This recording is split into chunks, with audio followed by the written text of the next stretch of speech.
Hey guys, welcome to another episode of Vanguard Tactics, the live show. So, I'm Stephen and I'm joined by Jack. Evening. And we're also joined by Dan. Now, I'm really hoping you can see Dan. So, click here at any time to view the post on YouTube. So we've got 2 people watching already, guys. So when you come on, just say hello, and also we want to know where you're listening from. It's one of those things that we kind of want to get to know you as much as possibly can. And the other question is, I want to know from you this week is who you are and how long you've been playing 40k for. So last week we had people all the way from Mexico, Australia. Crazy. Yeah. All over. All over. Yeah. Literally everywhere. So on this show, we're going to be talking about our experience playing at Clash of the Lions, where we came second in an ETC event. And it was a 2,000 point, 5-round, 3-man team event. That's right, yeah. Have I summed that up correctly? Yes, correct. And this was put on by, it was hosted at Element Games, ran by Tim King, who runs most of the big events at Element, and also it was run by the ETC England team. So, first of all, a massive thank you to Tim, to Element Games, to the ETC England team for putting on that event, and it was absolutely fantastic. Was there, how many teams were there? I think there was 10 teams in total. 10 teams in total, yeah. That was my first time to Element Games, and is an absolutely great place to go. I'd recommend it to anyone. Yeah. So if you're ever in the Stockport, Manchester area, make sure you do head over to Element Games, and you might also find yourself with a little bit of a discount off the old GW products, which is always nice. Alternatively, I'd say it's always dangerous, to be honest. I think Jack fell foul of that on his walk through in to play his first game and already eyed up about 200 quid worth of purchases, so... Well, if Army formed it better, then it wouldn't need it, would it? So, but we'll get on to that later. Guys, can you see Dan? Can you see somebody else? I know there's a few of you watching. Can you see us? I don't know if... First of all, I've got 2 screens, so I really need you to help me out here. Can you see Dan right now? So, this is Jack, by the way. Dan should be in another split screen. If you guys could just give us a nudge if you can see him or not, that would be great. Otherwise, or also, can you hear Dan? Dan, say your name. My name's Dan. Hi, my name's Dan. Can you guys hear Dan? Me, right? No one's answering. We need Mark. We need to be. I'm gonna have to check on YouTube. Sorry about this, guys. No, Dan, they cannot hear you. Right, so, how do we then... So, screen views... Right. What about now, guys? What's happening now? Can you hear me now? Sorry for these technical issues. Yeah, there's not much we can do here. We're doing the best we can do. Audio, yes. Visual, no. Can hear him. So we can't see anything now. What is going on? Getting there slowly, mate. Yeah. Oh, this is awful, isn't it? Sorry about this, guys. Show picture in picture. Use echo. Guys, if you bear with me a second, and I will try and get this as sorted as soon as possible. Just got a black... I don't know why we've got a... Oh well, that sorted that out. Here we go. Add Skype guests. To add Skype guests to your live program. Right, guys. I think we're getting there.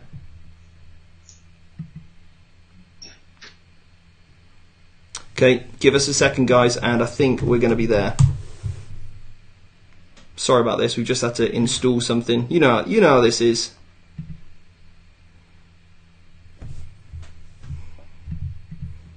Well, at least we figured out why it was black. Didn't have the right setting on, did I? Ah, okay. That'll do it. Yeah, these technical issues. It's not my fault at all.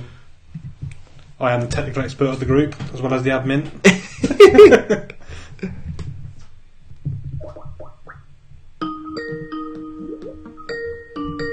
Right, guys, so I think if this goes well, we're in.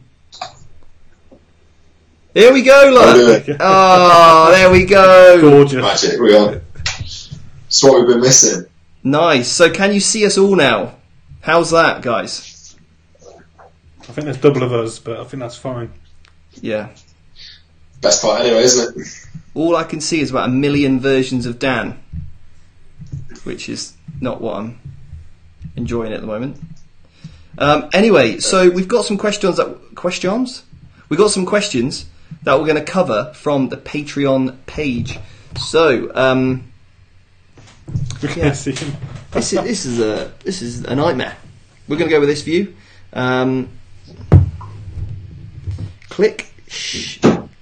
Shift click sources for split screen. We want split screen.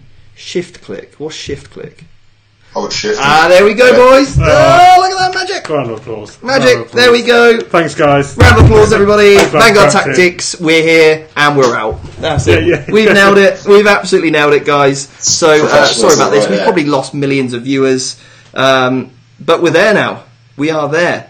So let's bring up the Patreon questions first. And guys, if you've got a question about anything 40k related, then please pop it in the comments section. And thank you so much for everyone for bearing with us at this technical difficulty. But look, we're going to get better as time goes on. Absolutely, yeah. Right, guys. Yeah, they're loving it. They can see everyone. We're in. We all in? Yeah, we're in. So one of the questions is from Jared. When you are testing a unit or variation of a unit, what is your how do you pronounce that? Litmus test? For keeping, yeah. So, what does that word mean? Litmus. It's a big word. I don't know big words. how many test games are you going to play with it? How long would you try a unit before you say yes, that's a keeper, okay, or no, it needs to go? So that's a very good question. Yeah, I think I'll let you lead the way on that one. So I think when anytime I'm testing a unit, so we're recording a battle report tomorrow, aren't we? Yeah. And I'm only testing one unit. The rest is staying the same. Now this happens to be quite a big unit that I'm testing. So it's a 500 point unit. So I need to make sure that the other 1,500 is bang on the money, what I'm used to playing. And I think what it needs, in order to fully test a unit out, I would take it first of all up to its max strength size, and support it with any stratagems and also, warlord trait buffs, any character buffs, anything like that. Then and psychic abilities. Then what you need to do is understand what is it good at. So what is that one unit particularly designed to do? You need to test it in that environment. So I don't know. Let's give an example. Let's take something close to my heart. Here we go. Here's a good example for you. I am going to be running 10 Deathwatch Terminators, okay? And that's going to be a test in my list that I've never run before. So let's take, for example, what are they good against? They're good against orcs. Orcs can't kill Terminators, and also Terminators do a very good job at destroying orcs. So I want to test that match. I want to test it me going first. I want to test it them going first, okay? That's a very good example of keeping up on the current rules changes as well, isn't it? I guess the beta bolter rule is the main reason you want to look into that. So that's another reason why you're looking to change and optimise lists. Ian's just said, missed the first 15 minutes. What have I missed? Well, what you've missed, Ian, the first 3 minutes were me downloading this recorder, okay, so you didn't miss anything there. And then the other 10 minutes was an absolute incredible amount of technical issues. So you haven't missed a thing, Ian. The question is, when you test we've literally just got into the question, which is number one, when you're testing a unit, how much do you stress it by? So, first of all, you stress it in its environment that it's designed to do. Test it going first, test it going second, right? Then you can appreciate the effectiveness of it. Does it perform how you think it's going to perform? Exactly. And also be critical of the dice rolls, okay? Because if you roll like me, you probably need to test this out 5 times to get an average. So if you roll an incredible amount of 6s, which has never happened to me in my life, just don't take that on face value, okay? Similarly, if you roll all the 1s, that's what I do. Again, you need to flip the table, then sort yourself out, okay? Anyway, the next thing that you need to do in order to test a unit is make sure you test it in its hardest matchup. So what is the one thing that is going to absolutely annihilate that unit, and you need to see how well it can stand up to that unit, because there's no point having something in your army that is going to completely hamstring you. For example, let's say something was really, really prevalent in the meta, and all of a sudden, you're probably going to go up against that 1 in 5 games in a tournament, and you know that you just lose that game by taking 500-600 points of that massive unit, for example. Okay? Might not be the best choice. If you know that there's a unit that could potentially do that to you, but you never see that army on the board, then you can probably risk it, taking it to a tournament. And you might, play what is more statistically probable of that you play. Do you guys agree? Yeah, and you're trying that overall army composition as well. So, that's 500 points of Terminators you didn't have. What's gone? Has that missing piece lost you a big tactical advantage? Yeah. Is it a unit of bikes that are really quick to get around the table? Yeah. Yeah.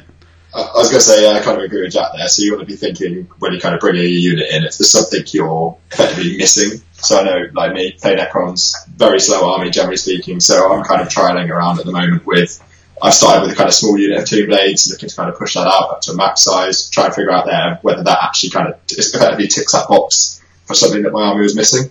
Yeah. And I guess the other thing I would say is worth adding, like when you're testing units, is trying to get a bit of a handle for the setting they're going to be used in, what sort of terrain you'll have. So I know that can massively swing how useful a unit is. So if you're used to playing in very heavy terrain and then you go into a tournament where actually you're not going to have very much, then potentially that does change the considerations quite a bit for those units. So it's worth kind of thinking about those things too. And then there's the mission pack as well, isn't there? Like, for example, ETC. If you guys aren't familiar with the ETC format, it is basically book missions, okay? So you play 4 different types of way of scoring. Number 1 is your primary mission, which is Eternal War, which is normally like end of game or progressive. You've then got Maelstrom cards, okay? So you need to be able to potentially capture any objective on the board at any one time, okay? That is a requirement of ETC. That is not a requirement of ITC. No. As much. You see, I'm shaking my head here because this is where me and Jack both fail at this game. And I've actually been able to get all over the board. We're going to come on to this. We're going to come on to these points. I think if you remember the ways these points are scoring, I think there's some big things, especially in my list, that I need to look to change to stop me losing games. Yeah, I'm sure army. Dan's got exactly the same. Maybe a different army, yeah, but I think there's definitely some takeaways that I need to look at. So like a dominoes in a minute for us. Yeah. So you got your Eternals, your Maelstroms. Okay, yeah, oh yeah. So then the next one is your classic First Strike, Slay the Warlord, Linebreaker. And then finally, a kill point differential. So what you do at the end of the game, which most people forget in ETC, is you count up how many units you completely destroyed and took off the table, and your opponent does the same. The difference, up to a maximum of 6, is how many additional victory points you get. Okay, so there's 4 ways, and you add all those up together, and then you've got your final score. Okay, and then ETC work it out as it works on a 20-0 system. All right. Dan, would you like to explain the 20-0 system? It's far too confusing for me. Based on the differential in your points at the end of the game, how does it work? It's a total points differential halved, and then that's where you work out the. So if I won 40-0, that'd be a 20-0. Yeah. That's a 20-0. Yeah, I can do that one. That's all I ever worry about is winning a 20-0. Oh. Yeah. Of course. When I go in, right, 40 points, let's go. In, straight in. Anyway, right. So basically, the idea of a team event is. Have we got any more questions to pick up? Trying to catch the lines. Oh yeah. Okay, we'll come back to the ETC in a minute. So that was a really great question, though, Jared. So other questions. Okay, this is from quality guy Ian Pitkin. Once again, always on the ball. So he is one of our Inner Circle members on our Patreon. So, and Ian is also we've just sent Ian his list. Ian's watching live, so big shout out to you, Ian. I hope you got my email about the list, mate. You need to get back to me. We need to chat about the list. And also our Patreon subscribers who are in the Inner Circle. We've got 5 of those at the moment, of a total of 15, and we're having our first meet and greet at the weekend, aren't we?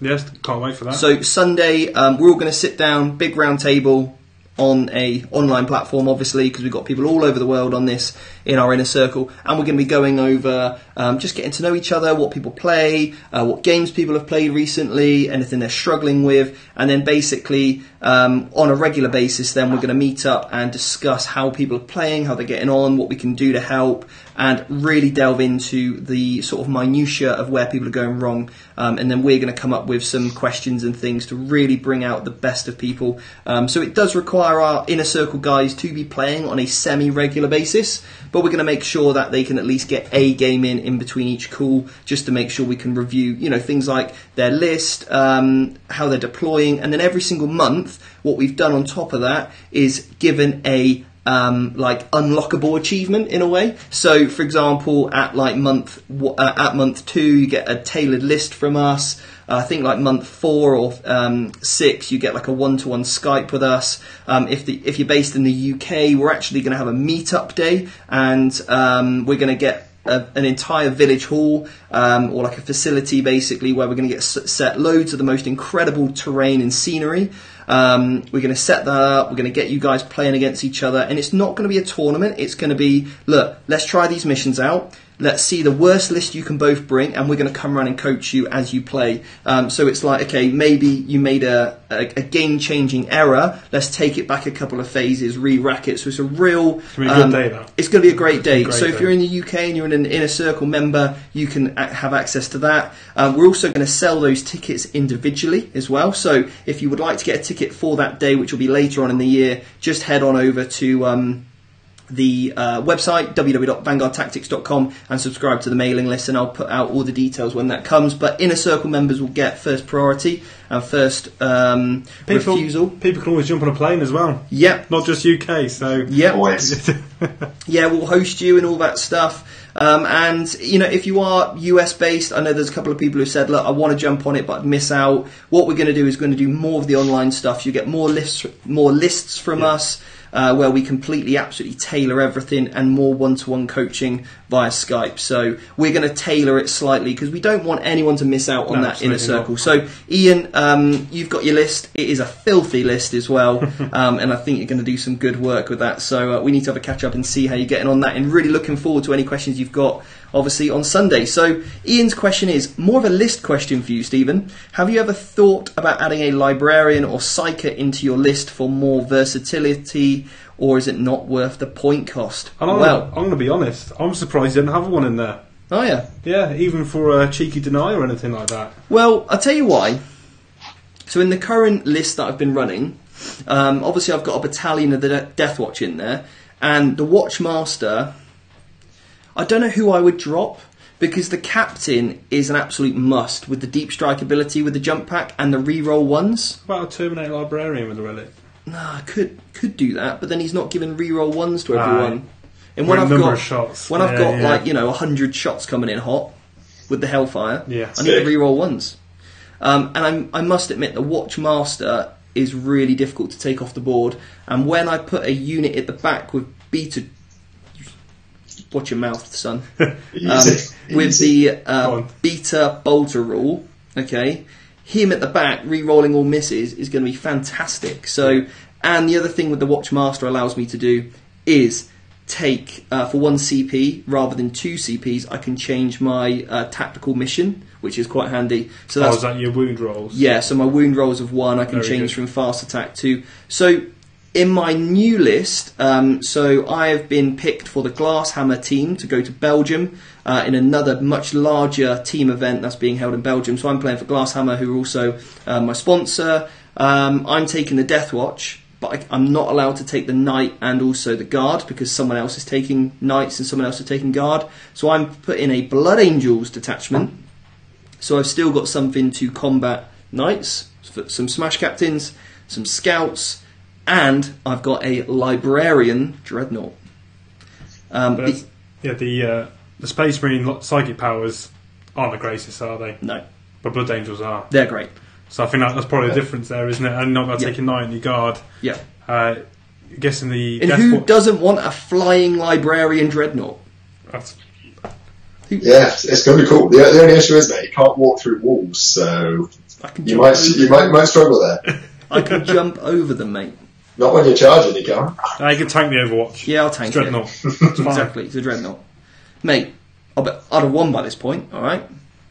Always. The other option is, what I have thought about doing is, which I did buy today, is the what assassin, Jack? Because I can't remember his name. The Calexis. The Calexis assassin. So, next month, White Dwarf are dropping the index or codex of assassins in next month's White Dwarf. We'll be sure to do an entire review on that because I love assassins and I'm really hoping the rules are absolutely sick. So yeah, that's I've got the Eversaw, I've got the Calexis, and I've got the Calidus, and I've got the Vindicator, and I've got the Vindicator. Yeah, don't forget about him. So I've got all four. You know, so we'll see what we can do with those. Full set.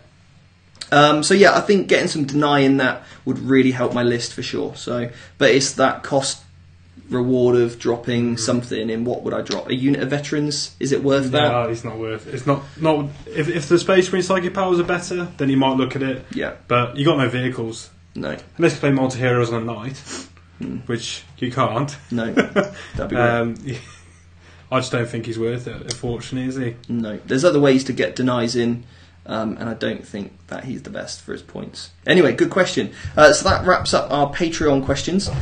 So guys, let's get back to the ETC. Okay, so Clash of the Lions event that we played in. Oh, by the way, guys, if any of you've got any questions, we'll just handle these questions here before we go on to that. We've got C Music has said how to properly use assassins in competitive games, and when got myself the 3 and wondering playing fists plus faith 32 tank command and a knight. Best thing I think we do is we come back to that question when next week or next month when the index drops. Yeah, you know, whatever we tell you now literally might change, so we're better off just kind of you know, for example, changing that and then going for that option. Yeah. Then we've got, what are your feelings? So this is on Dabarex Inked. What are your feelings on Vanguard vets for Codex Marines? I play Templars. I really want Assault to work. Yeah, don't we all want them to work? I've been tempted by Vanguard vets in Raven Guard. So if you had first turn, you move them up 9, you fly them up 12. But any good player is just going to avoid that. Yeah. And they are going to be a 250, 300 point unit with a 3-up save, no invuln, or a few storm shields. They're going down.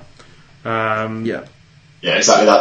They just haven't got the durability. That's just such a point sink. With a Marine, your best you're getting is a re-rollable 9-inch charge from Deep Strike, which is not good enough for that many points. It's annoying. It's not when orcs are there, like re-rolling any dice. The jumping across, get a +1 and an 8-inch, re-rolling one or both the dice. It's doesn't quite stack up, unfortunately. I love Space Marines. I love Raven Guard and Assault Troops. They're in the box at the moment since 7th, so yeah. Fingers crossed in the future they might look at something might change, get those working. But should we have a minute of silence for them? Yeah, I think we should. Yeah. I'm always sad about it. In drop pods. got about 15 drop pods upstairs. We do actually, yeah. Yeah. One thing we do have far too many of. We'll have a drop pod scenery table. Well, to be fair, actually, we've just been. So obviously, you guys who've been watching our battle reports have seen one of our tables, which is the what's it called? Mechanicus. Mechanicus, yeah. Mechanicus. Get one of these things down, mate. Go get it. So we've basically, thanks to all of our patrons as well, and by supporting us, we've managed to go out and source some fantastic, huge pieces of terrain here. So we've got an entire new ruins table. We've just bought one of the grab that, mate, as well. Grab that.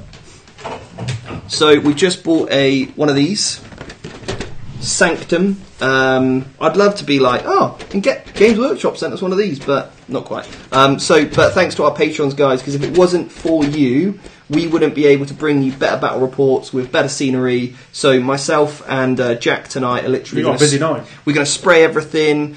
We've got a new game matty game mat table. Am I not? Something like that. We've got a new map as well. Okay, we've got a new map basically, which is going to match this new terrain.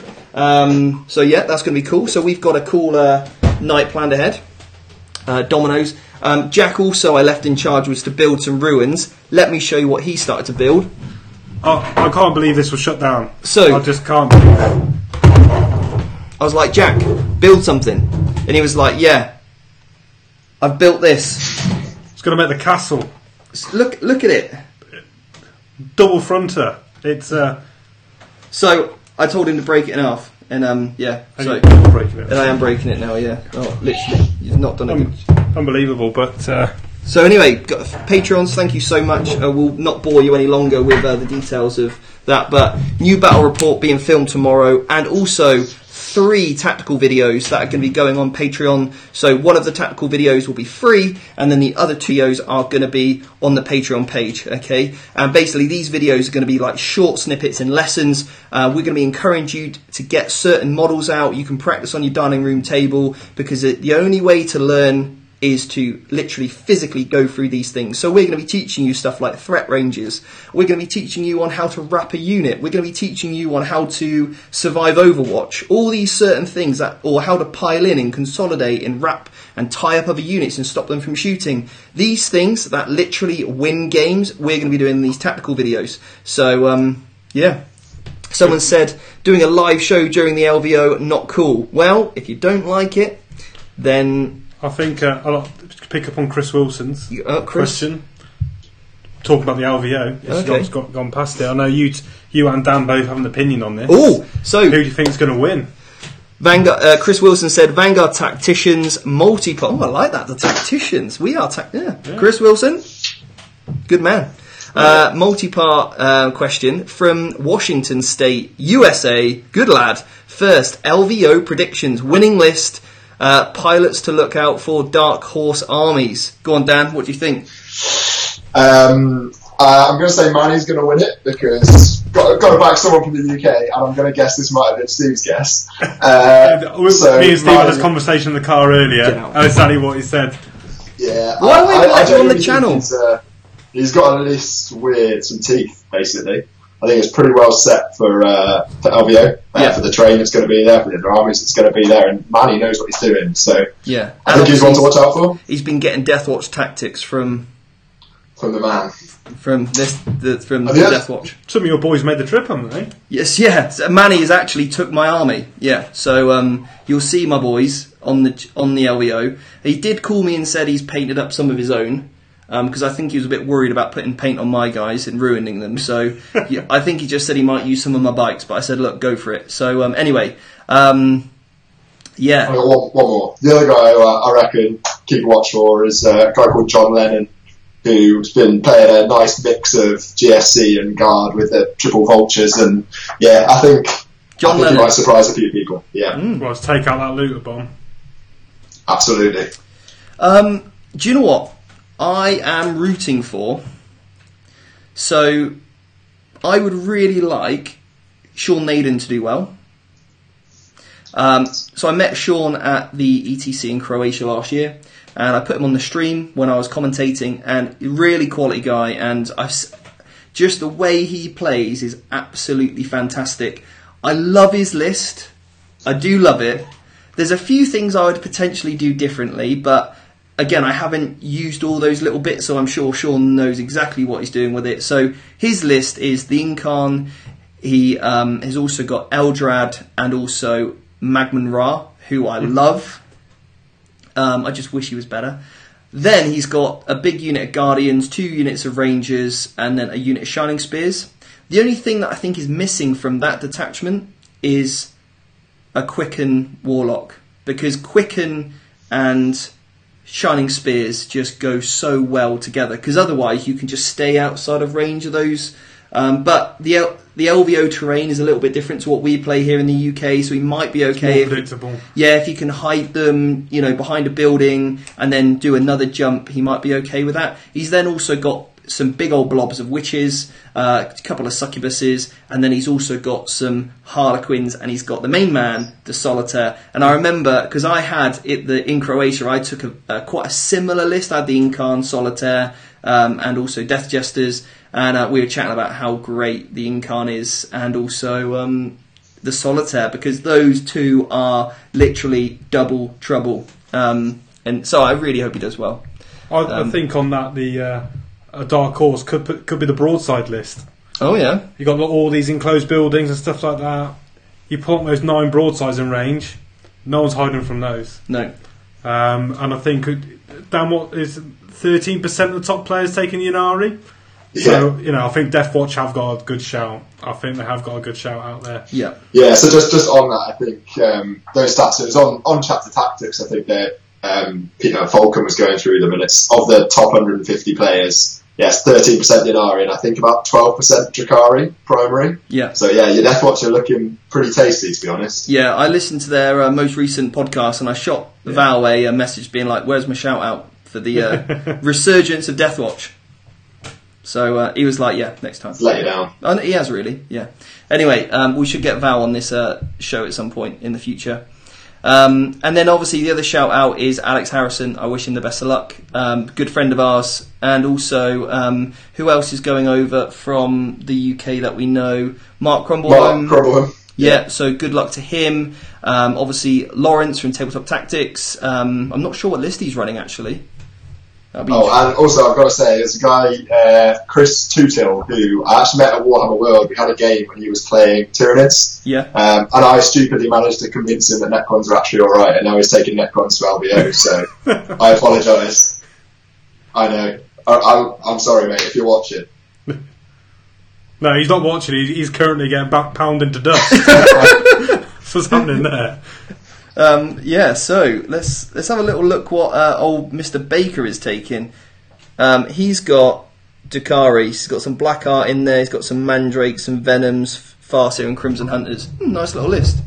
So, best of luck to all those guys that have gone over from the UK. Obviously, it's just such a long flight, so hopefully they enjoy it, and I'm sure they will.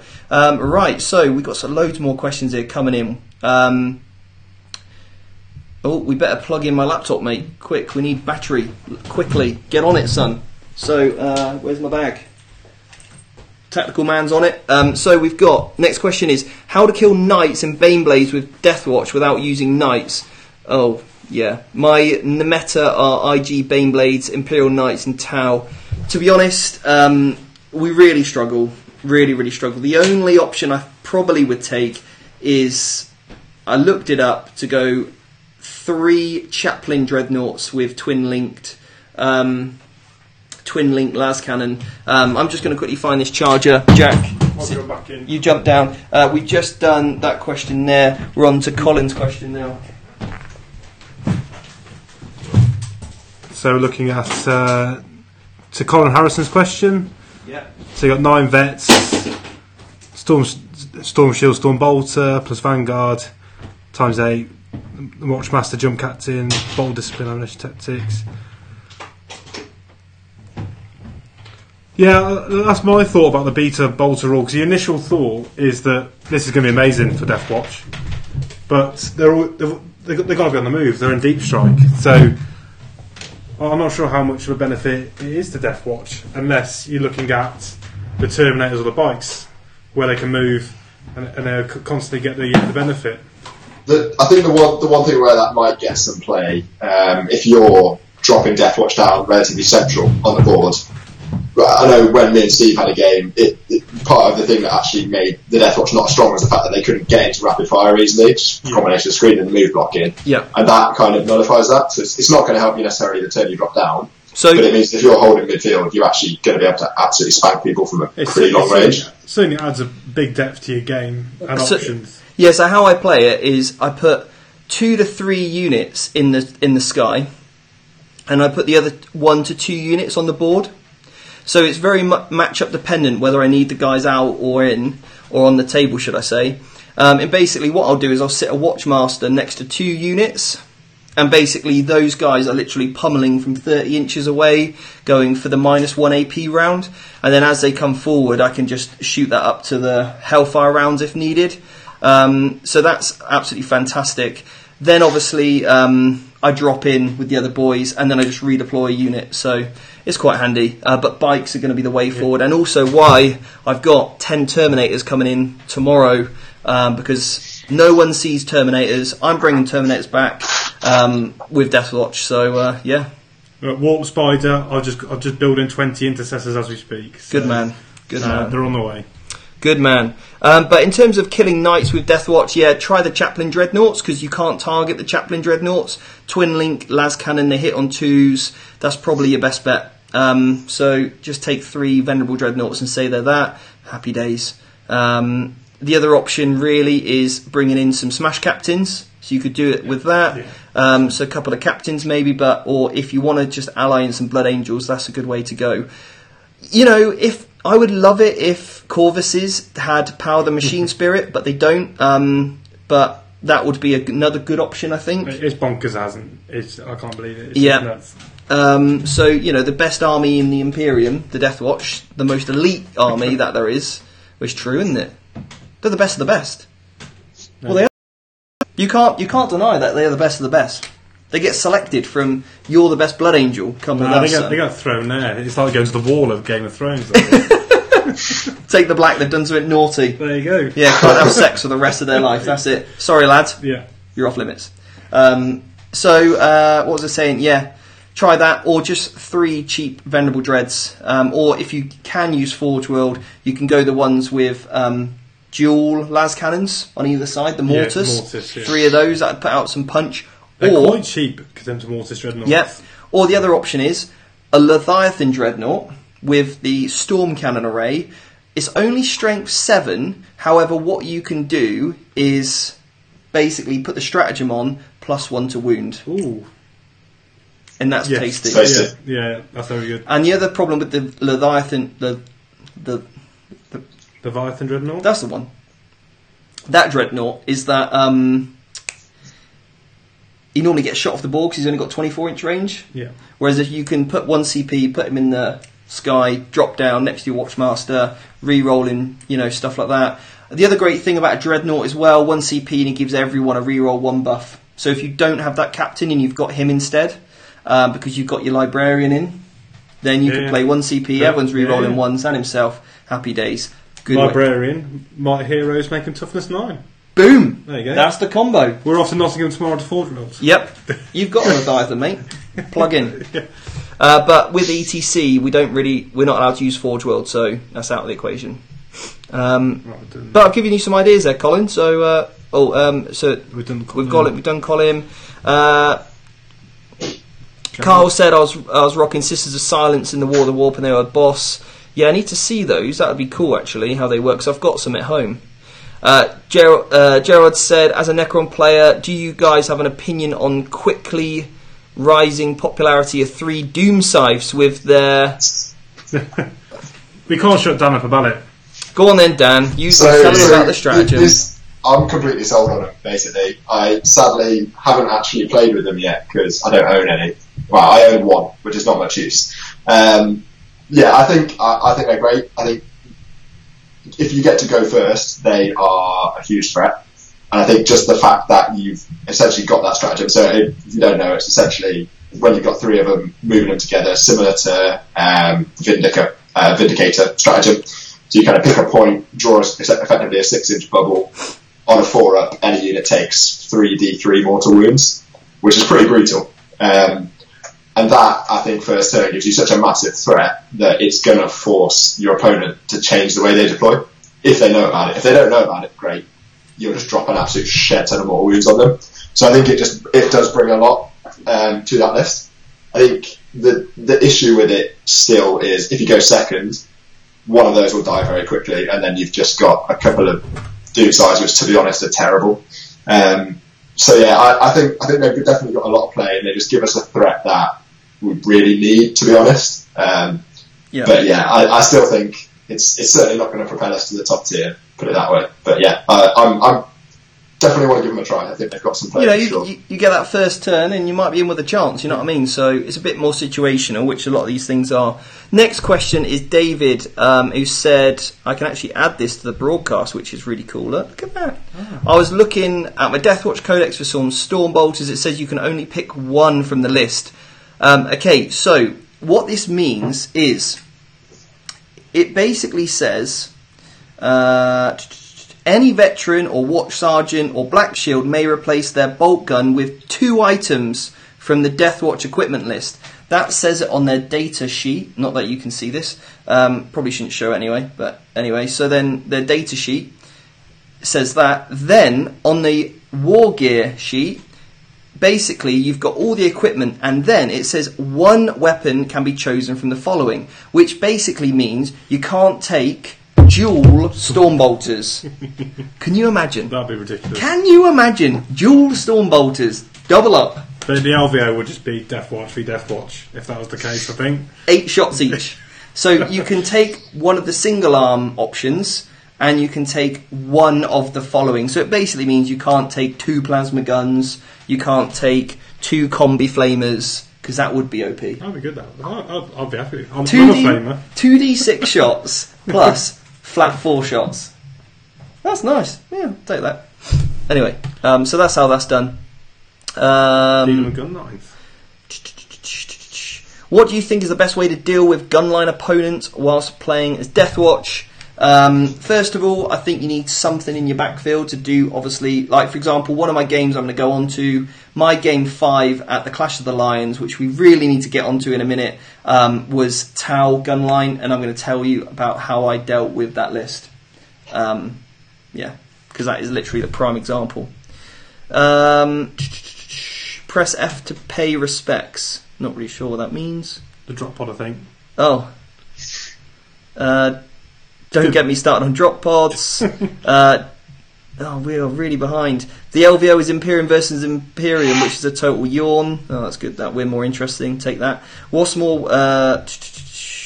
Right. Anyway, guys, we're going to crack on with our Clash of the Lions because there is hundreds of comments here, and we'll try and get back to everything if you've commented. But there are hundreds of comments, so thank you so much. And obviously, we do make sure that all our Patreon subscribers get their questions answered first, as it's only fair, because they're the ones that keep the lights on and just help us, keep building this, channel as it is. So, thank you to all those guys. I mean, if you would like to become a Patreon, just head over to Patreon Vanguard Tactics, and you'll find us. The best tier to start with is your $5 tier. That gets you your tactical videos once a month. That gets you your the player's guide to 40k chapter that I write every month, and it gets you all the lists and absolutely everything. But if you want to join the inner circle where you want a little bit more coaching, some of the other stuff, then please crack on. There's only 10 spaces left for that tier because we can only take on so many people. But it would be great to see some of you guys that are listening and tuning in. We get Sundays, our round table. We're going to have a meet and greet with all those inner circle guys.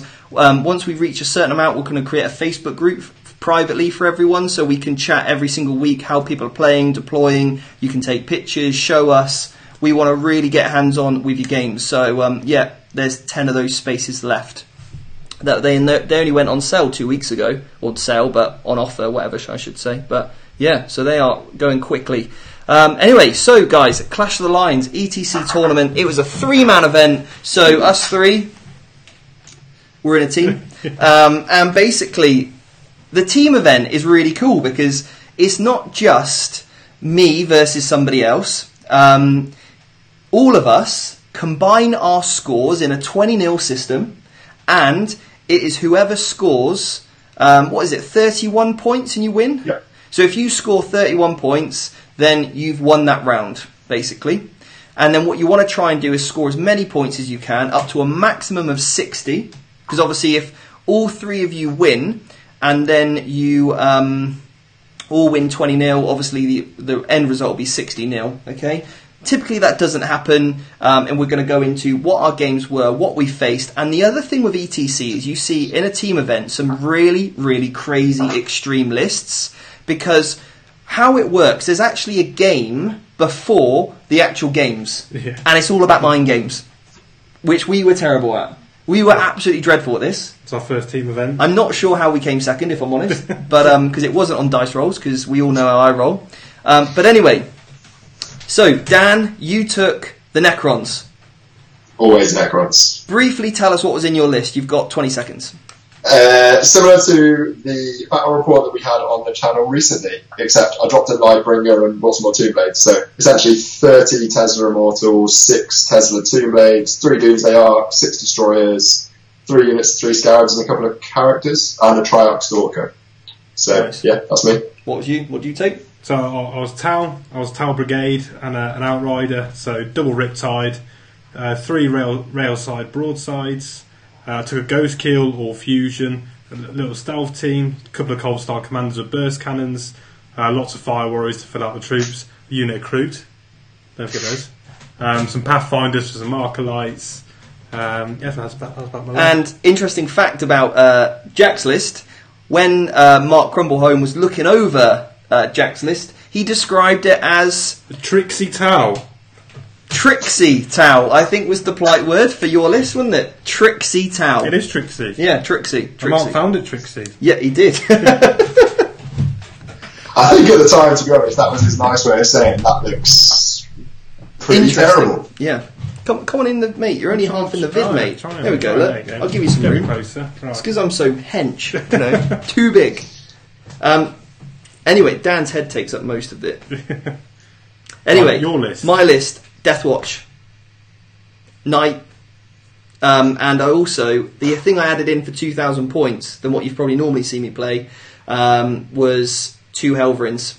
So I took 3 big units of veterans, 2 Helverins, my Crass Knight, that gave me an extra 3 CPs, and basically allows me to actually benefit from being crassed. Still got Tank Commander in there, Vestroy, and I put Plasma Cannon side sponsons on. So, yeah, that was that. I ran the Vigilus detachment as well, for the formation, so that my commander could just take the really cool relic. The Battle Cannon relic. The Battle Cannon relic, which does flat 3 damage. Decent. So that was cool. That was pretty much the only tweaks I had. So, yeah, it's good. Really enjoyed it. So, game 1. How the ETC teamwork is, you can only take 1 codex per... or once per team. So we couldn't take 3 Necron players. As soon as I took even a detachment of Knights, nobody else could take Knights. Okay, so that is quite good. You get really good variety, but it does mean you get some really extreme lists. So game 1, what you have to do is you put forward a defender. So we would privately huddle round and decide, right, who's going in as defender. We put basically that person on a piece of paper, face down, so they don't know, and our opposition send us their defender. Okay. Then we get to pick out of the 2 remaining players, the attackers, who we want our defender to play. Yeah. Yeah. And then whoever we reject and we don't want to play goes in the reject pile. Okay. And then they would do the same. So their defender would pick one of the attackers to play, reject a player, and then you have our defender versus their attacker, their defender versus our attacker, and then the 2 rejects play each other. I mean, I haven't said that in the best way, but you know what I mean. Okay? It's clear. You then roll off, and you pick then... the defenders roll off, should I say, and the winner gets to pick the board. So they could pick a heavy terrain board, a medium terrain board, or a low terrain board. Whatever's going to be best for their army, or maybe just to stitch up somebody else that they don't want a certain army going on. Okay?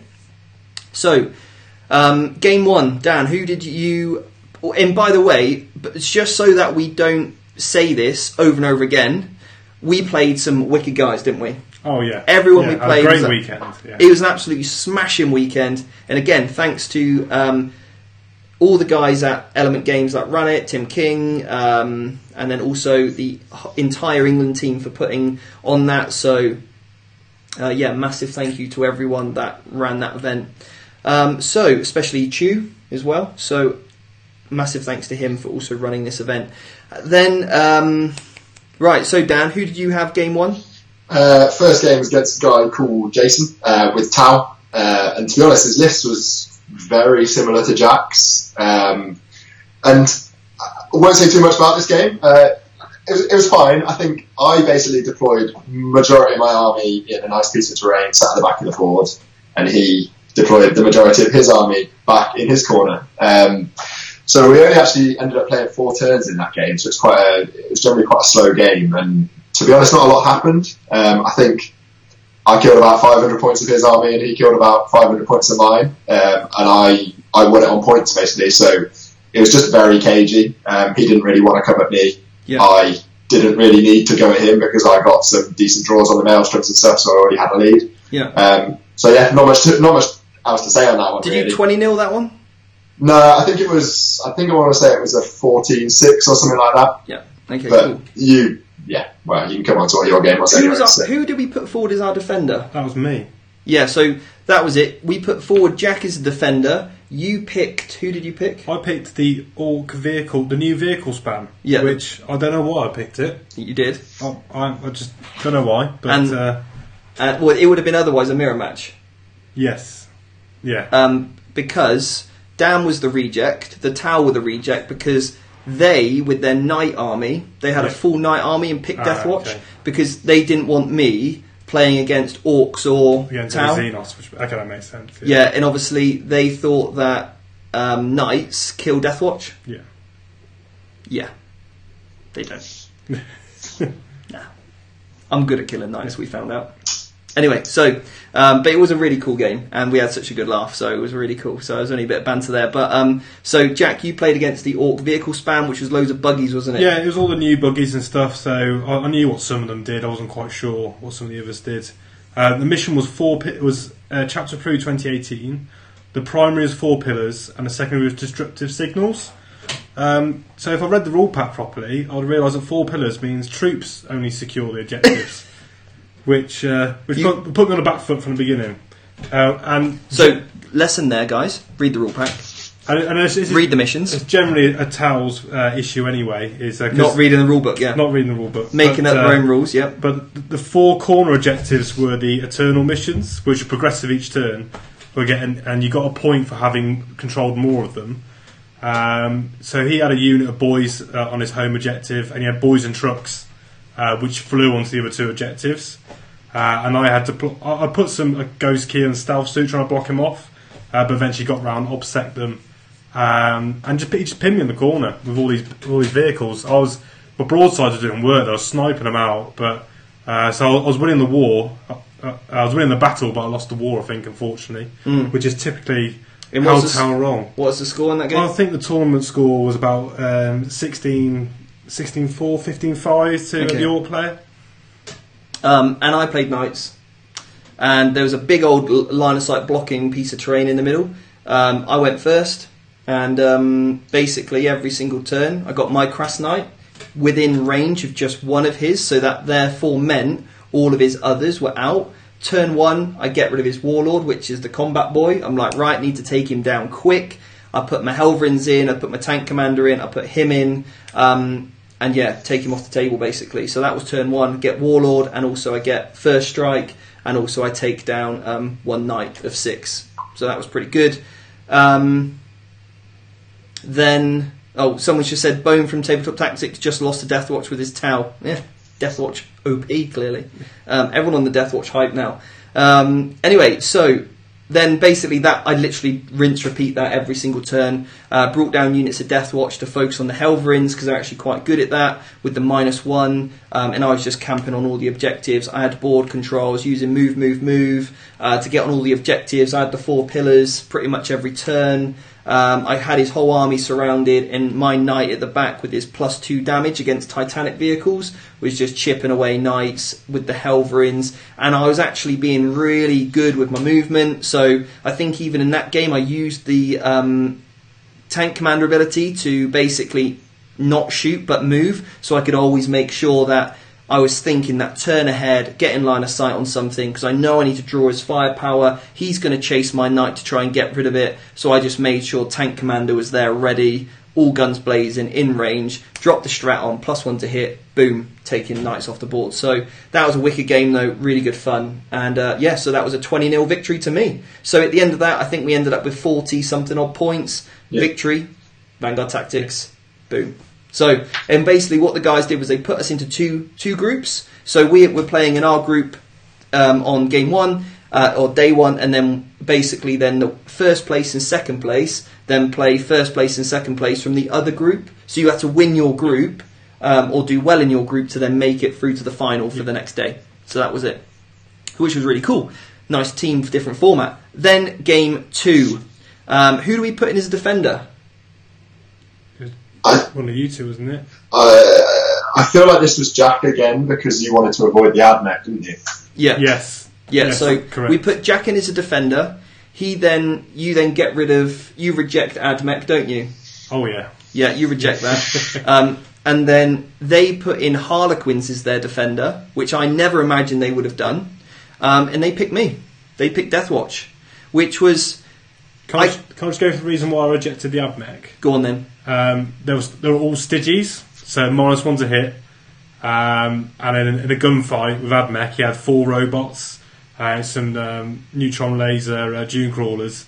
I was going to lose that gunfight. I felt like, and we felt as a team, that was our weakest matchup. No, you felt as a team. I think we felt as a team. You've been hurt by admech before, and you're still wearing those wounds, mate. I've seen the robots go, and they weren't Stygies last time. But I think we decided as a team that in a gunfight, me at -1 to hit across the board was not going to be a good look for me. So that's why he put me in as a defender. Yeah. So you reject that list. That means you don't have to play it. They pick me, Harlequins, and I think because he had so many haywire bikes, he thought that he would easily be able to take down my knight, my commander, and my Helverins. Anyway, so in Dan, you end up playing who? I bet. You played the one that Jack didn't want. I was playing Necrons, which was the mirror of Dan's list, almost identically. So how did your game go, Jack? So the mission was Big Guns Never Tire. But this is a adapted one, so you could pick, instead of it being heavy support, you could pick whatever you wanted to be in that... A force organisation. Yeah, so let's say troop of heavy support. Let's say they had like 6 troops or something, which I went for. When you find out what I played, you would score a maximum of 6 for that. So yeah. So Big Guns Never Tire on the primary, Eternal, and Tactical Escalation on the Maelstrom. So you draw 1 card turn 1, 2 turn 2, etc., etc. And Dawn of War deployment. So I knew what is listed quite well. So turn 1, I went straight after the destroyers. Unfortunately, left 1 alive, which I nearly cried, but thankfully only 1 got back up the next turn. And turn 2, I got rid of all the immortals, shot 2 units off the board, and tied one. I picked the charger Riptide into another. Good man. Aggressive Tau. Aggressive Tau is working. I know with Saltec, buffing those immortals up to Tesla on 4 is ridiculous. They're squishy, they go. So I managed to swipe them all off. And it was a very close game. And I was winning throughout. But unfortunately, it ran to turn 7. And at that point, it got down to a Lord charging a stealth suit. And it took a 4-point swing on turn 7. So it stopped me getting line breakers, stopped me defending the objective, and it also scored him a point. And that drew that game round to a draw. So really close, to and fro and all the way through. I was just desperately unlucky for that game not to finish. What about you, Dan? The guy I was playing is a bit of a mixed list. He had sort of 4 of the robot things that Jack was saying about earlier, which are pretty horrible. 6 of the plasma destroyers, some dragoons, a couple of doom crawlers, and he also had 3 of the armiger knights, but the punchy ones. So to be honest, some stuff which I've never really played against before. So it was quite an interesting matchup. And they're quick, aren't they? Those armigers. Yeah, they are. So I think he deployed as you'd expect, pretty much just in the middle, a load of stuff, and he essentially just parked up. So turn 1. He dropped his robots down, put the anchors down, so they couldn't move for the rest of the game. and they are brutal. They absolutely wrecked me, to be honest, for that first turn. But then all I did, as soon as he planted them, I just swung everything out outside of 36 inches, so he couldn't touch me. So that meant he had 450 odd points in his army, which just couldn't really do anything for a good few turns. So yeah, I think I had a slight panic moment in effectively my first turn. I exposed my destroyers pretty heavily on the one side to go after one of these armigers. You never want to expose yourself, guys. Yeah, I know. So I thought I'd be fine. So I put 12 wounds through onto this armiger that was on the side, and he made 10 of the 12 4-up invulns. So then I panicked a little bit, but it was all good. In his turn, he ran at me with that, and he failed a 5-inch charge, and by that point, he'd already used all his command points, so it all came good. But yeah, similar, to be honest, a bit of back and forth. The Doomsdays did work, as they always do, so they just gave me that little bit of range. Quantum shielding worked a treat, so his Doom Crawlers, which they're doing D6 damage, min 3 against quantum shielding, it's not great. Tomb Blades as well, they were pretty good, just dodging around on the edges. So, to be honest, it was a reasonably low scoring game again. Mostly a case of me just hiding from his robots for as long as I could. Kind of being fairly cagey, backing around the edges, and then just kind of picking off things as I went. So yeah, it was, again, a fairly close game, bit of back and forth. I think I ended up winning that one 16-4 in the end, I think it was. Nice. So Necron's on 2 wins at the moment. And Tau on 2 losses. No, I lost and a draw. Oh, I lost and a draw. Steady. Okay, mate, sorry. So then I play Harlequins, right?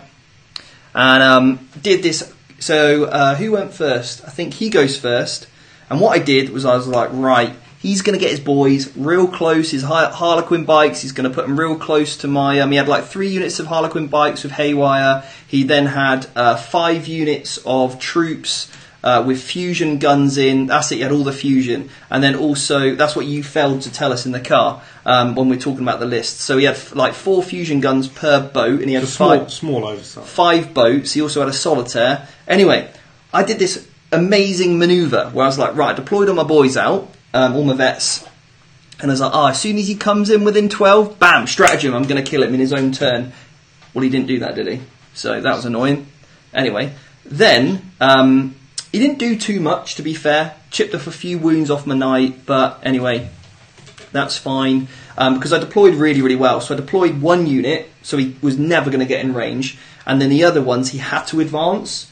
And because he didn't take the Harlequins that allow you to advance and shoot, Soaring Spite, he was hitting on 4s, so half of them are missing straight away. He's got no Doom there, so only 50% of those are actually doing a mortal wound. I played the stratagem to ignore on 5s, so yeah, I sort of kept my knight alive, and he only took a few wounds really. So anyway, then I played this really good move. I saw that he'd bunched up all his transports, and I moved my unit of guard, and I completely surrounded a Starweaver, right? Similar to what I did at Greetings of the Warp when I killed 10 witches, when I just blew up a raider. I was like, right, Starweaver, it's only got 6 wounds, this boy's going down. Anyway, what I did, completely surrounded him. This one had the Solitarian and a unit of 5 troops. I'm like, right, I kill this, I kill the whole lot. Happy days. Anyway, so I put 2 Helvrins into him. I put my tank commander into him. The plasmas, you can see where this is going. I put the 2 Helvrins, which are 4d3 shots each. I put the ability on to reroll misses against vehicles with fly. For the stratagem, I played +1 to hit with my commander, the battle cannon, the las cannon, the plasma cannons at him. Anyway, all of that is going, and also the veteran squads are going to shoot at this thing. He failed 1 4-up invulnerable save. Fair play. He passed 16 out of 17 4-up invulnerable saves. Bear in mind, pretty much all of my weapons do flat damage 3. I needed 2 to go through, and the only one that he failed was a heavy stubber. Excellent. Yeah, that literally summed up my tournament. Job anyway, well complete whiffer. Didn't do that, so that didn't go to plan. But my knight did okay, and he killed a few bikes. Alright, so I was like, right, let's focus on what I can do, kill the bikes. Then obviously his whole army gets out, is charging me, is trying to wrap stuff up, and I'm like, right, I'm not having this. I screened pretty well with my boys, to be fair, with my guard, and then I just fell back, dropped my Death Watch in, and then just went, Harlequin's dead. So, but that was a really cool game. And then at the end, we just had this bit where he had that Star Weaver that didn't die, was hidden basically from me on my deployment zone, so I couldn't table him, and that ended up as an 18-2 to me. But it was a really good game, although I nearly flipped the table at that point. And the opponent John I played, we had a really good time. And we had a good laugh about it anyway. So and he enjoyed it. He learnt a few things. It was we sort of discussed his list, and I said to him at the end, look, rather than taking 3 units of 3 Star Weavers, just take one massive blob of 6. And what he could have done was redeploy it turn 1 for 1 CP if he takes 1 big unit. So then with Soaring Spite, he wouldn't need to advance. And then he's got 6 boys in range of my knight, and he's going to do a lot more work. So we just discussed that at the end. And it would have helped him out a little bit. But, that some of his saves were ridiculous. I can remember putting my entire knight on one character. Couldn't even kill him. Well, that's how you play Harlequins. Yeah, just roll well. Just roll 4-ups. Yeah. Anyway, an 18-2 to me. So, again, we win that round because obviously Dan had a win, I had a win, and you had a draw. So it was a pretty decent round for us. Then round 3, I've just realised how long I've been talking for, so I'll quickly sum this up. So, who do we put in as a defender on this one? Wasn't me. Was it me? I was selected. It might have been you. So we put me in as a defender. Yeah, and you took the other flyers, didn't you? Yeah, so we were up against Gaz, Max, and then also Mark Crumbleholm. Right, so Mark's got Dakari with Talos. And he was a defender. He was the defender, yeah. He picked you, yeah. Trixie Tau. We then had Gaz with Harlequins. Yeah. And he played you, didn't he? Yeah. And then I took on the Eldar flyer list again. And you know how well I did against that in the last tournament I ran. But obviously I'm a bit wiser. Okay. Hammer and Anvil deployment. And to be fair with this one, go on, Dan. You finished so quickly. So what happened in your game quickly? Against Harlequins, long deployment, and I went first. And actually, I had a pretty brutal first turn. I think Gaz walking into it kind of thought that he was going to 20-0 me quite comfortably. And Imhotep opens up, D6, obviously roll a 6 straight off, kills one of his Star Weavers. Doomsday's open up, kill another Star Weaver. Doomsday again, kill another one of his vehicles. So first turn I dropped 2 of his vehicles, the transports, and one of his the heavy support ones. And that kind of, to be honest, that probably made the game there. So pretty much his troops were just out on foot at the back of his board, so he was struggling at that point. He has 18 of the Skyweaver bikes, which absolutely wrecked my vehicles, but he didn't have any combat weapons on them. So to be honest, they killed my vehicles and didn't do a lot else after that. Yeah. Just taught them up with Tesla pretty comfortably. Destroyers jumped to the back of his board, managed to kill his warlord, finish off the troops that were hiding at the back, cap objectives. So yeah, it was a brutal game. Was that a 20-0 to you? That was a 20-0, yeah. Yeah. And by the way, I just realised that we probably talk about these games like quite brutally, but the thing is, like when that sort of level of tournament, we're kind of having a laugh with it. There's absolutely no hard feelings between anyone as well. I had a great game against Mark. So it's all taken in very good spirit as well. Anyway, so then you played Mark up against a very disgusting Talos. 9 Talos. All the buffing characters, and then he had 3 planes, so 2 Void Raven bombers, and the Razor Wing, which he said he tailored for the LVO. So he was testing this new list to. Do you know why he's put those Void Raven bombers in? He told me to kill Deathwatch. To kill Deathwatch, yeah. Which is fair enough. Sorry, Mark. I'll give him a thumbs up for that one. Yeah. So Mark had first turn. Obviously, old Talos came coming forwards. Flyers came over. Flyers bounced off. Killed a few drones. As you expect, didn't do too much damage. So I thought, right, my turn, retaliate, and I bounced off completely. Just didn't do any damage whatsoever, and my head started to drop at this point. Yeah. So we get into turn 2. The Talos keep moving forward. Luckily, it's Hammer and Anvil. They're not in combat, And then I think, again, the Telos didn't make any charges turn 2. I came back on my turn 2, did the first wound on a unit Telos, played the Tower Stratagem for +1 to wound. Mark goes to Vet, rolls a 1, plays a CP to re-roll, is another 1. Couldn't believe it. He couldn't believe it. We both started laughing at this point. And that's when the battle started to turn. I took 3 Talos. I think I probably took 3 to 5 Talos in that second turn. And then I killed a few in Overwatch as well. He was just getting through my chaff. I was screened well against it. And then once the Talos were committed in my deployment zone, I flew my Cold Stars over the top, took out the troops holding his home objectives. Yep. Which started winning me the points in the game, and eventually took out his Warlord on the objective that left no boots on the ground. So nice. That turned into a 20-0 victory to me. So I played Max, and we had a really good game. He had like 7 flyers, so he had the Crimson Hunters, he had 2 Hemlocks, and it was all Eldar, and he also had 3 9-man units of scatter laser jet bikes. And he also had a Warlock on jet bike with Jinx, which obviously wrecks me, and then he also had a Farseer on jet bike for Doom. So what I did, I go first, and basically this was the thing that won me the game, was that although I have an Avenger Gatling cannon, I chose not to use it for basically my first turn, because I measured out the threat range of Doom. So how far can the Farseer move, and then how far is its power. And basically what I did, which I never normally do, is I put my captain, my jump pack captain, and a massive unit of Deathwatch, and I basically moved him and advanced him turn 1, redeployed the unit straight away, so now I'm within 12 inches of his bikes, and I literally mow down 75% of a squad turn 1. Then I've given him a threat that he has to deal with, and I was hoping he'd move his jet bikes away again, because I can then shoot him in his own psychic phase, in his own movement phase. Or if he doesn't want to do that because they're heavy weapons and he moves the Farseer, then I can shoot him.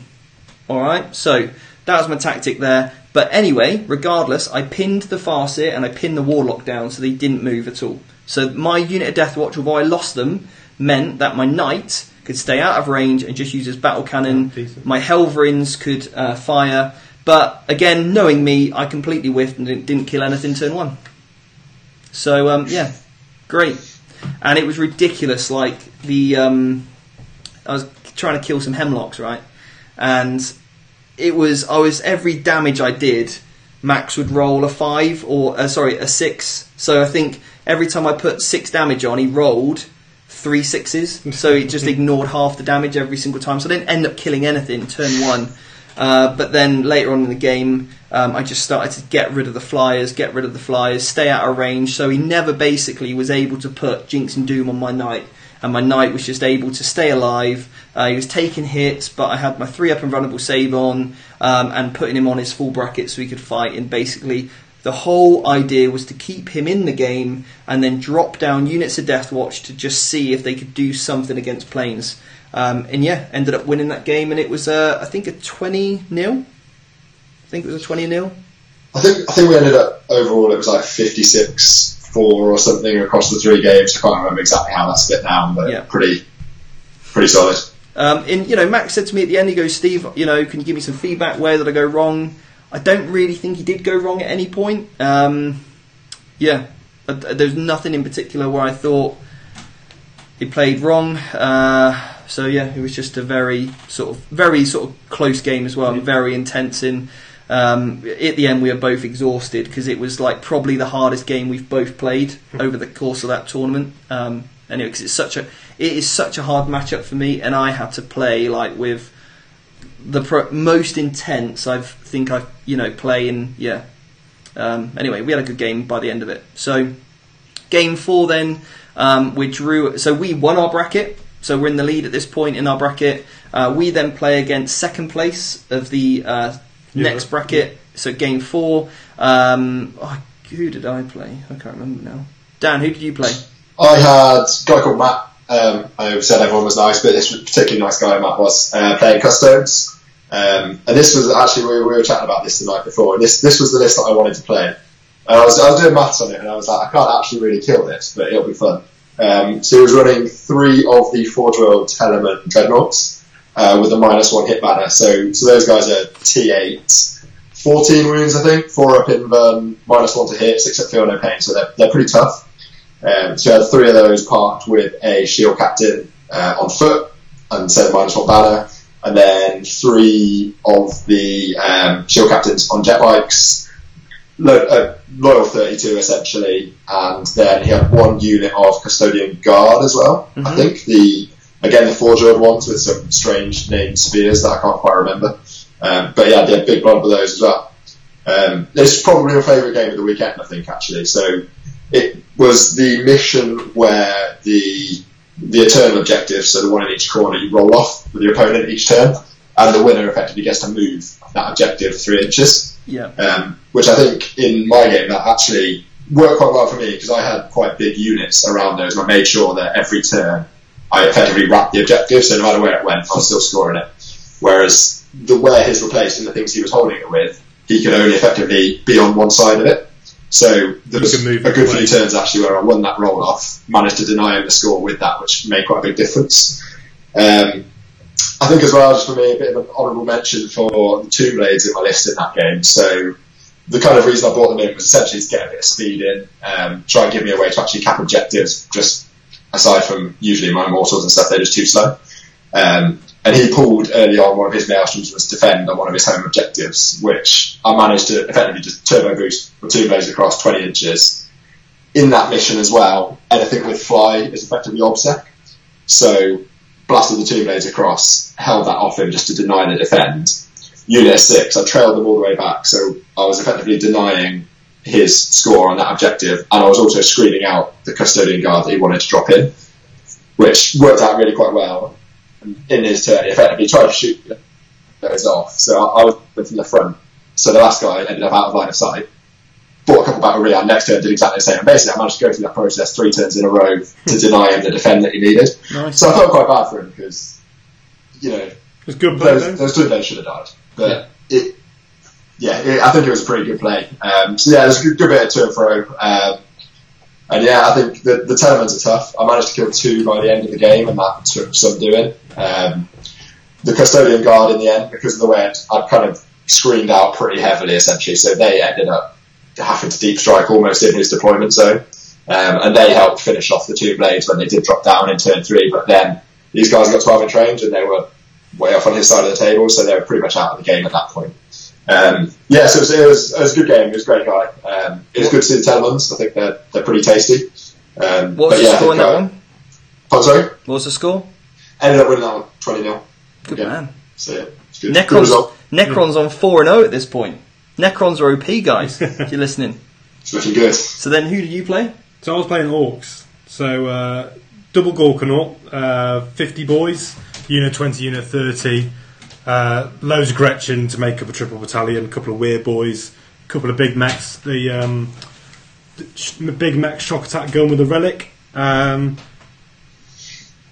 else do you have? And a few mech guns. That was it. 4 mech guns. So I think the game drew a lot of attention because before the game started, he spent 9 CP, put the Gorkanauts in deep strike, the 30 boys in deep strike, a truck in deep strike, where the characters in.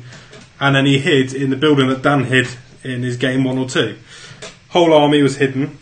So I was sat there. I had first turn. He politely let me have first turn as well. I don't know why. No. So I was there tower nothing to shoot at. Great. So what I did was I just legged it across the table. So I was advancing everything, moving up, using the Pathfinder stratagem to move 2d6 in a shooting phase instead of moving. And by beginning my turn 2, I screened out most of the board. He could not drop those Gorkanauts anywhere near, all those 30 boys anywhere near my suits. And I was moving my broadsides and riptides up at this time as well, to make sure once he did land, I was good ball control. So I thought, right, this is going really well. I actually got a bit of ball control. This is really weird, uncomfortable situation to be in. I should have been racking up Maelstrom cards. Just couldn't pull them. But I think that game went down. Story of his life. Can't pull. Just could not get the right Maelstrom cards. Eventually, the first Gorkanaut came down. Didn't do too much. Yeah. Went through him. So it all got a bit desperate. So I sent a cold star to jump over a next load of boys to capture an objective. I don't think I was paying quite attention, but I killed this unit of boys, and there was a weird boy left. He looked a bit like a Orc Knob, so I got a bit confused. Yeah, bit underhanded tactic that is, though. I've using a knob as a weird boy, so he blends in like that is. It was a bit sneaky. Yeah, that's. Do you know what? You're a nicer guy than me, because I'd have got the TO and said, "What is this? Get him off the table," and just destroyed him. That would have been a 2 points. But I think right back to the beginning, we're talking about how you score points in these games. Even if I scored those 2 points, kill points. Yeah.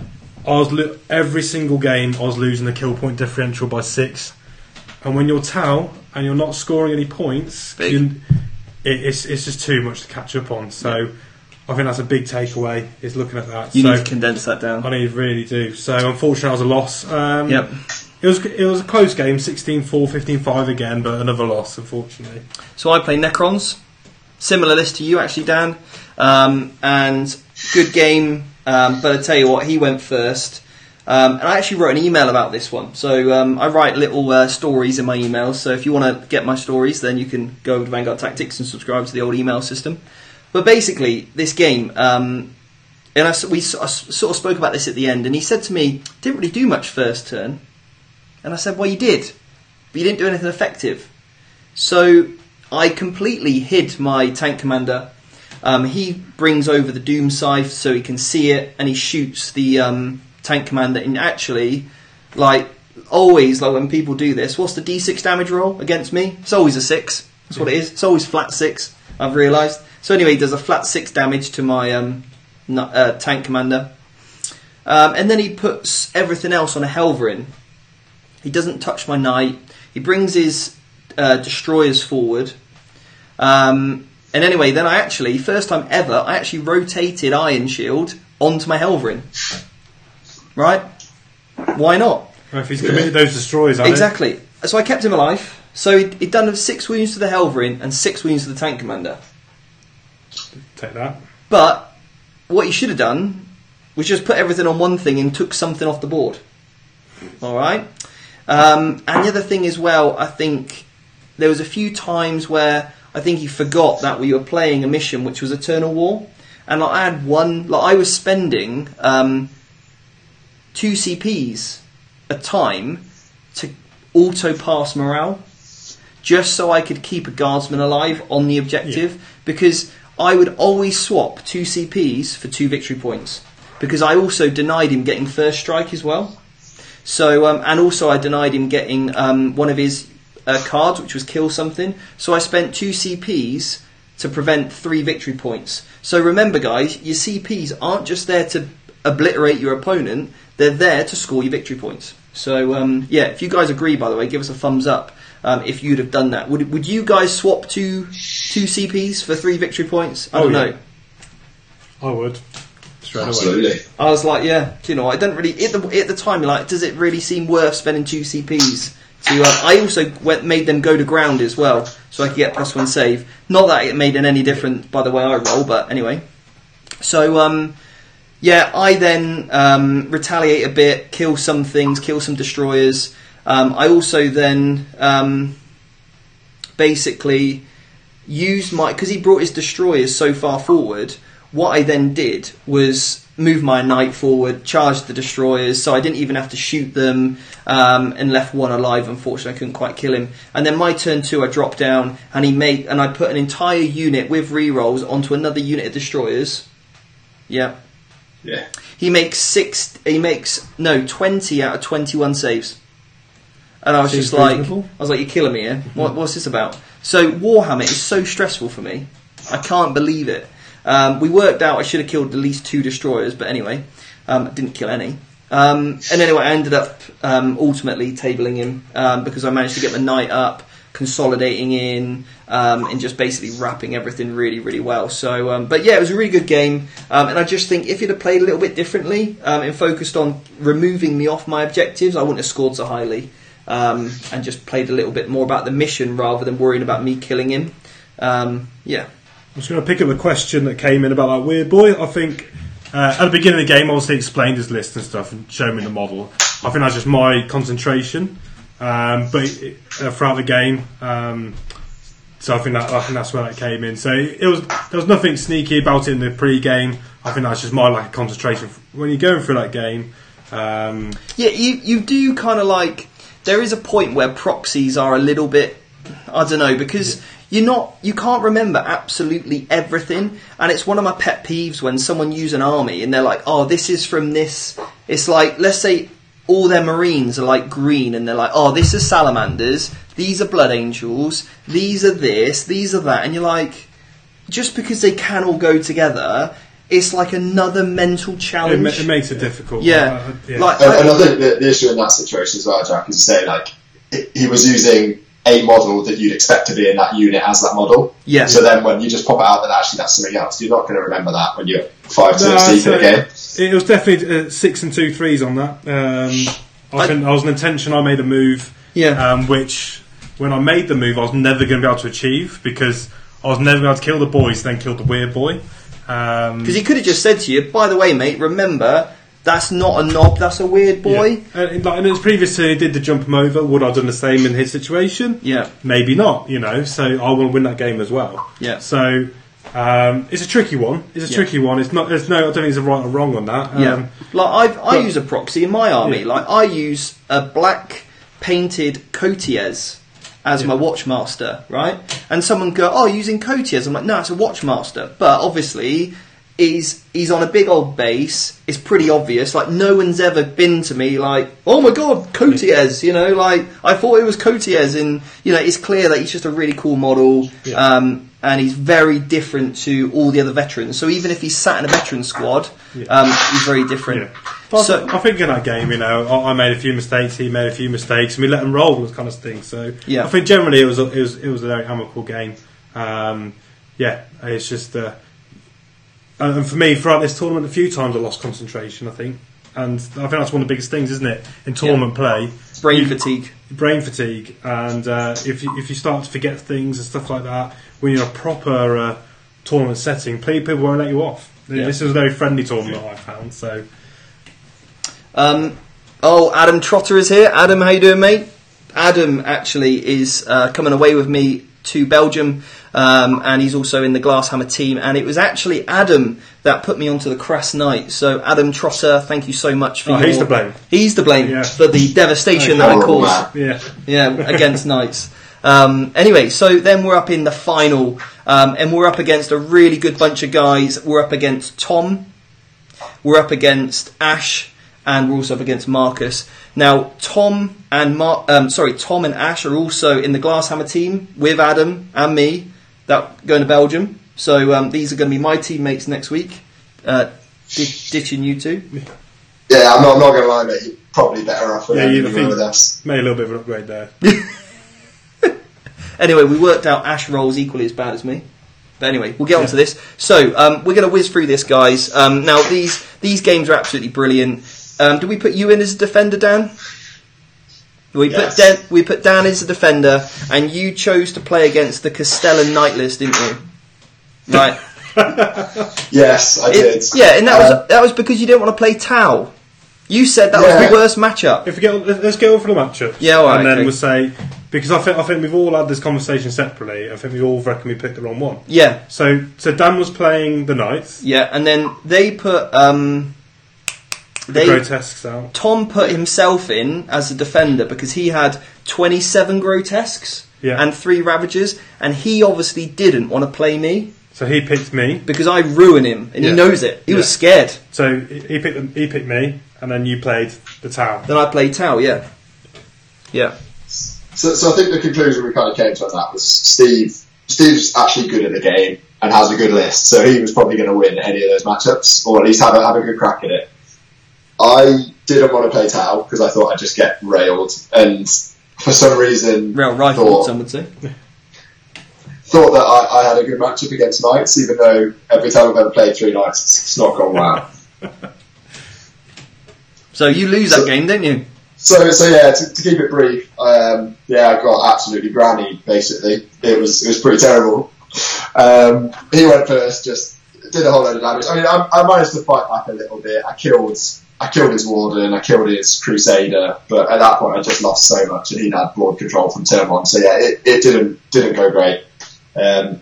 The only positive I would take from that is, and people who play Necrons, Tesla kills Knights. With Saltec, my will be done for the +1 to hit, then you've got Saltec Strat for the +1 to hit. A unit of 10 Immortals with Tesla will chip in the region of kind of 5 wounds off a Knight. So when you put 3 blobs of Immortals and some Tesla 2 blazes and stuff, you'll actually drop a big Knight pretty well. But yeah, it was too little too late in that game. And I know Marcus kind of asked me after, is there anything I could have done better? I was, not really. Killed me quicker. Basically, yeah, you basically tabled me on turn 2. That'd be good. So yeah, nice guy. But to be honest, I think as soon as I went second in that, the game was over. So yeah. Jack? I'll read my detailed notes. It says grannied. So again, the Dark Elder went first. It was Vanguard. So those 27 grotesques got a full movement in, so they lost a round of shooting. And your board was like a castle. You literally had castle. Line of sight was terrible. And they deliberately picked that one out of spite. Yeah. So every time I tried to get +1 to wound on unit of grotesque, Vect. He had enough command points to Vect it 3 turns in a row. I think I didn't kill a single unit of grotesque. I think I chipped a few off each unit because the line of sight was just selling me short, so I couldn't just finish the unit off. Yeah. And it was the game where you had to be on objectives to draw Maelstrom cards. So it was just an absolute shower for me. We've had a bit of chatting here. Sam Hill, can we get special badges for being Patreon supporters or Inner Circle members? Chris Wilson said, Sam, I second that. I'm signing up for the Inner Circle for sure. Well, guys, Inner Circle members, you're not going to get a badge, but you will get a T-shirt. Nobody even knows that. You guys are the first to hear about it. So if you go and sign up to be an Inner Circle member before Sunday, obviously, then we're going to have our meet and greet. So Sam, Chris, get on board, guys, and we'll be sending you one of these fresh Vanguard Tactics T-shirts with the... can you see that? Yeah. Logo on the back. So there's your badge, boys, and you can represent Vanguard Tactics because you will be part of our team. Because we're going to create an ITC team for basically the 2019 season after this LVO. Vanguard Tactics going to have a team, and we want our Inner Circle players being mentored by us, going out there and absolutely smashing face. So Ian's like, yes. So yes, Ian, you'll be getting a T-shirt. We just need to figure out logistics of posting across the world. We'll come to it. We'll figure it out. We'll make it happen. Okay, my will be done. Some would say. So. Oh, my game. No, I'll just summarise my game. Oh, yeah. I think the table, I don't think I could have done much more. I think the only learning point for me was he didn't have much shooting. I should use my shield drone and start screening out and move blocking those grotesques. But I think it's just a bad matchup and bad missions for me on that one, unfortunately. Yeah. So, yeah, a 20-0 loss. So it's all down to me to win 31 points with a maximum of 20 to go.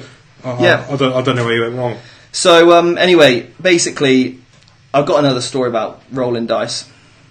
You're getting the picture here. I'm struggling to believe you're bad dice rolling here, Stephen. I know. He just forgets the good times, mate. Yeah. That's it. Just focusing on that one time. Me and Ash spoke about this. You guys don't understand. You think it's like, it all averages out. It doesn't for us. Okay, we are cursed. How many games do you win? Yeah, all 5, but that's not the point. Okay, you won 5 games, best of 20-0. Can't be that bad, can it? Look, I don't like dropping points, alright? Alright. Anyway, back to the game. So I'm playing against Tau. I go first. Move up a unit, redeploy a unit, put some hurt on the shield drones, and then I used all of my guns. Again, I kept it out. It was a 9 broadside list. It was six broadsides and 2 riptides, basically. Shadow Sun. Yeah, and then a bit of a screen in blobs. Yeah. Nasty list. Yeah. So anyway, Then what I did was I kept my knight out of range, and I basically used my knight to kill all the screen. Okay, so I could have gone for the big stuff, but I didn't. Went for the screen, and then what I did was I basically got board control with my guard, moved some squads, and then put everything I could in the blob of shield drones. Got rid of all the shield drones basically, and he had loads of shield drones as well. I think 18 of them, so a lot of shield drones. And he had some of them with a 3-up and runnable save as well. Some dirty shenanigans like that. So then. Turn 2, right? Here's what happens. He's got Darkstrider left in a building, right? And I'm like, cool. Use my captain with a relic. So he's strength 6, -3, D3 damage, 4 attacks. Right, he can kill this little Tau boy. So anyway, I use him to hide so that all the main guns behind him, all the Riptides, all the Broadsides can't shoot him in Overwatch. I'm like, I've got a master plan here. Like, captain, going in solo. I pre-measured so that when I put my base down next to Darkstrider, I can consolidate 3 inches and touch the unit of broadsides. That turn 2 takes out 3 broadsides. That is massive for them not to shoot in a turn. So, obviously, you can probably tell where this is going. Basically, got him, so he only had a 5-inch charge to make. That one I did roll. So, guys, you're right. I can roll a 5 on 2 dice. Okay? Good man. Did do that. Get him in, pile him in, right? So now, all I need to do is kill this little Tau boy. 4 attacks, hitting on 2s. Right, okay. I rolled and I hit, because I get re-roll 1s. Right. Then, I'm strength 6, he's toughness 3. I need 2s, right? On 4 dice. D3 damage. How many wounds does Darkstrider have? Yeah, 5. So he's got 5. So I need to roll like a D3 damage of a 3 and a 2 or something like that, right? Should be doable. And I can spend 3 CPs to fight him again, if needed. Okay, and you would do that to take out 3 broadsides. So what do I roll to wound? 4 1s. 4 1s I rolled. Right, is that off your chest now? No. So, my captain stood there. Let it go. Oh no, literally. Right, and it gets worse. It gets worse. He's there, and obviously he gets blown off the table next turn. Then, Riptide puts an entire round of shooting into my Deathwatch squad, and I'm like, all right, I got four storm shields in there. All right, so I'll roll 4 dice at a time, shall I? 2 2s and 2 1s. Good lad. Straight off the bat. Good Riptide. Lose the entire squad. Solid. Yeah. In case anyone's wondering, we had to listen to this for a solid 2 hours. I've kept this brief. All the way. And Ash was like... Ash then, when I was shooting his drones as well in turn 1, this was what he did. 6 consecutive times, he passed the wound onto the drone and then rolled a 5 for 6 times consecutively. Legend. Oh my god. Anyway, so I just played the mission, played cagey, hid everything, and then ended up winning 18-2. But anyway... Vent over. So yeah. So anyway, Vanguard Tactics, we finished off with 2nd place, and we also finished off 2nd place on sportsmanship because we are that friendly. I was really happy with that. Yeah, although I obviously got some issues with dice. I'm going to get over it. I feel like now my dice can't get any worse. It can only get better from this point.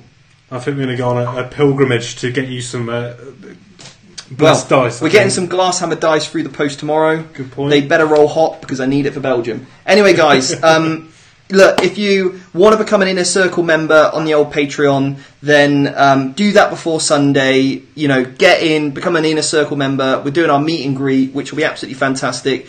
We've got a load of benefits laid out, but we're going to be giving away more. Like we said, we're going to be sending you a t-shirt. I'm sure we'll be thinking of other ways how we can support you, because it's those Inner Circle members that are, you know, we really want to make sure we're mentoring and we're developing them as players and becoming part of the Vanguard Tactics team. And also just a massive thank you to everyone that's supporting the channel, whether it's you're subscribing, you're liking, you're sharing, you're telling your friends about it. You're also obviously subscribing on the Patreon.